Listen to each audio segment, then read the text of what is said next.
El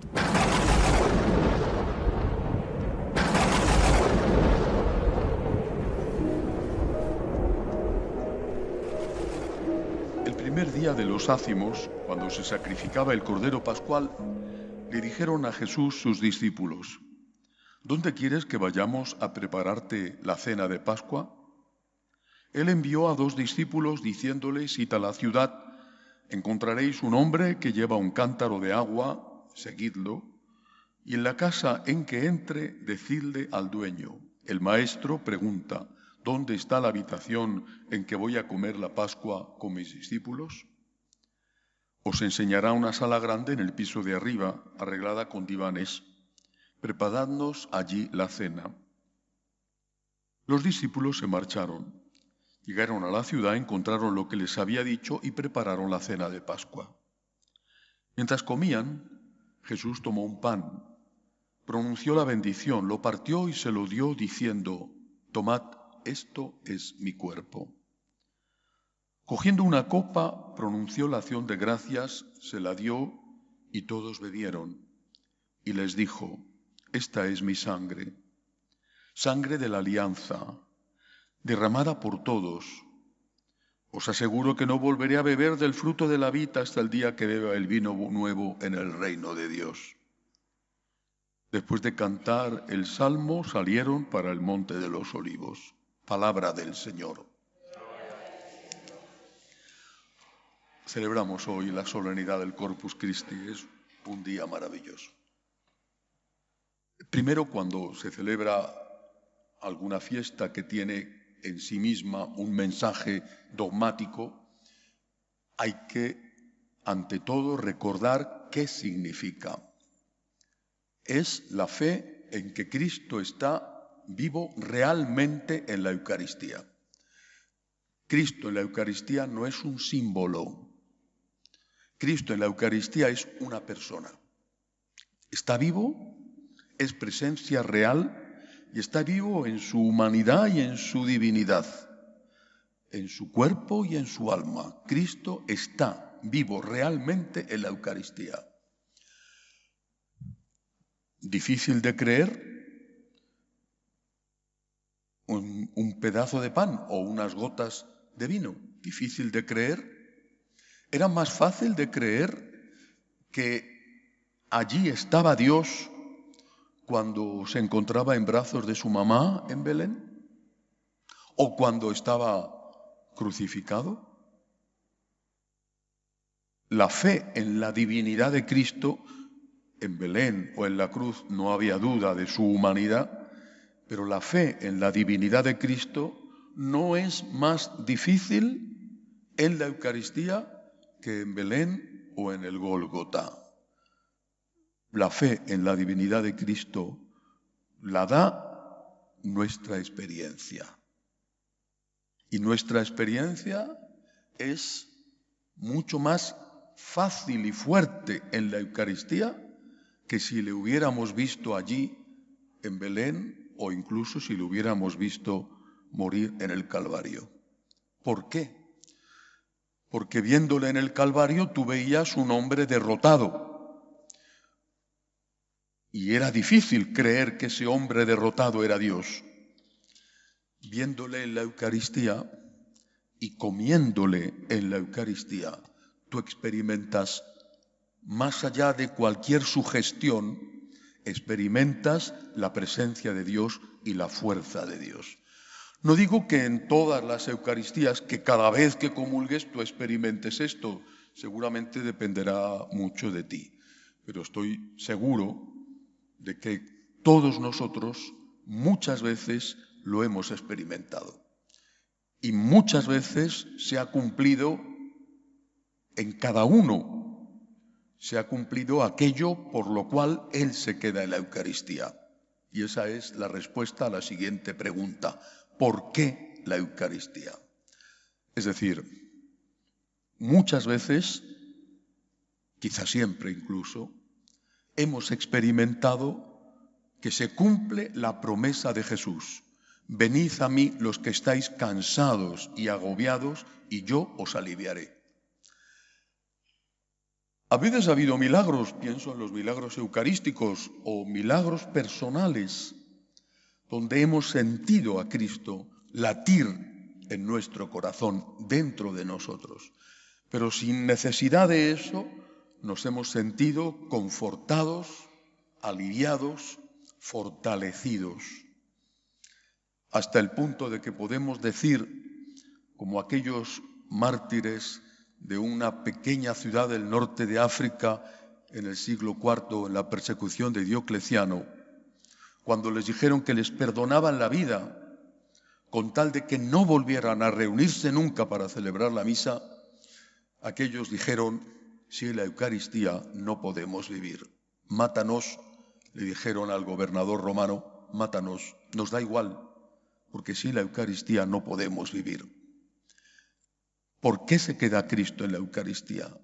En primer lugar, para esto, para que se cumpla la promesa que Él nos hizo de que estará siempre aquí para ser nuestro consuelo y nuestra fortaleza. La Eucaristía es alimento, es pan, es vino, es alimento.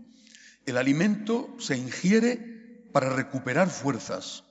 La Eucaristía es fortaleza, es consuelo, es, creo que todos lo sabemos, es un paño de lágrimas.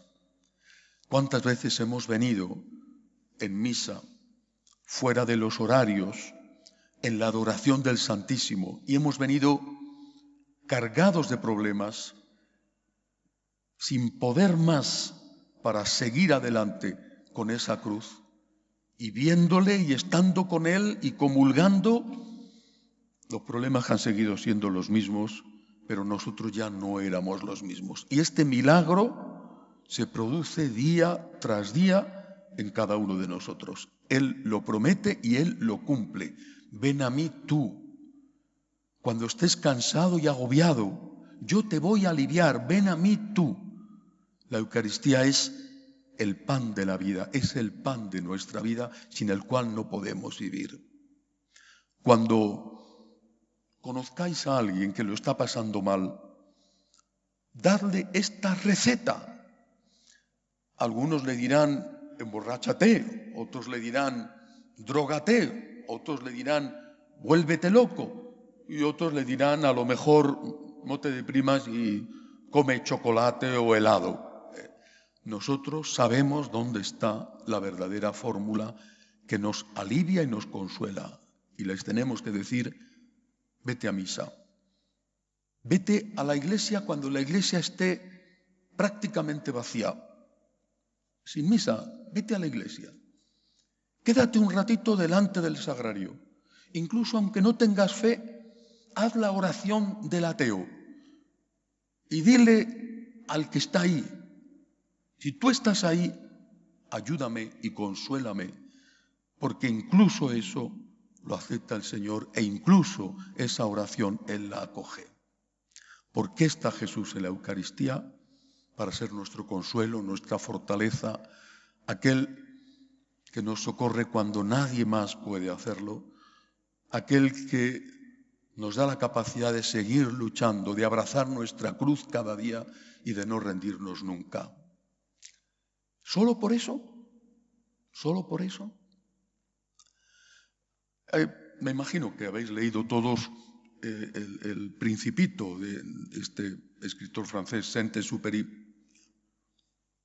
Es un diálogo precioso, el que tiene el niño con el zorro, y dentro de ese diálogo hay un momento en que están hablando de las rosas que los hombres cultivan, tantas variedades en un solo jardín.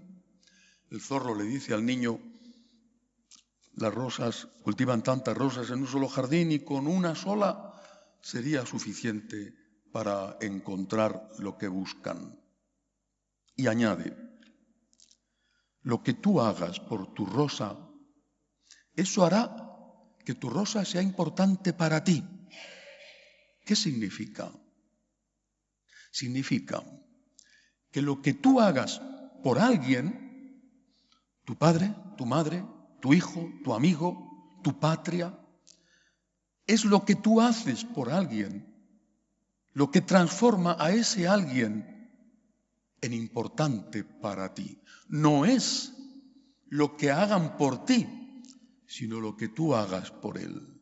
Lo que hagas por tu Rosa hará que tu Rosa sea única en el mundo. Es tu Rosa, es tu hijo. Y esto se aplica perfectamente a la Eucaristía. Imaginad que el Señor podía haberlo hecho así, que el Señor no se hubiera quedado en un humilde fragmento de pan. Imaginad que hubiera decidido quedarse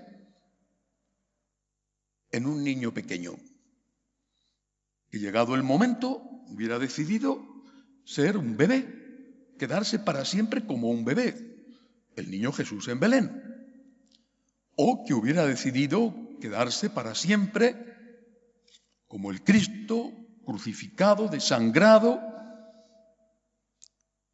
¿Qué sentiríamos ante un niño pequeño, un niño débil, indefenso? ¿Qué sentiríamos? La necesidad de ayudarle. ¿Qué sentiríamos ante Cristo crucificado si lo viéramos con nuestros ojos? La necesidad de estar a su lado. Poco podríamos hacer por él, pero estar a su lado, consolarle con nuestra presencia, con nuestras palabras de cariño, de agradecimiento, con nuestra defensa, como hizo el buen ladrón.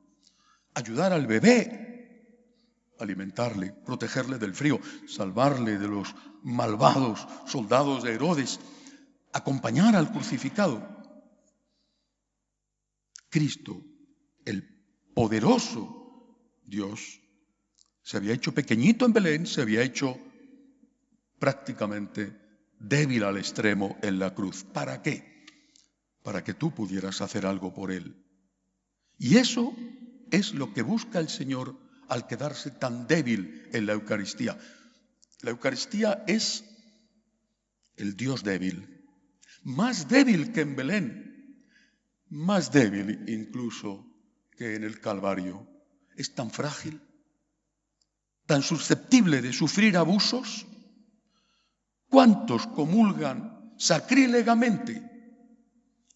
Y él humildemente lo tolera. ¿Cuántas profanaciones? Y él lo soporta. ¿Cuánta soledad?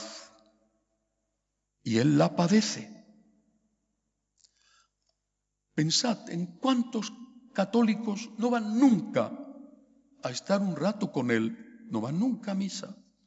Pensad en cuántos católicos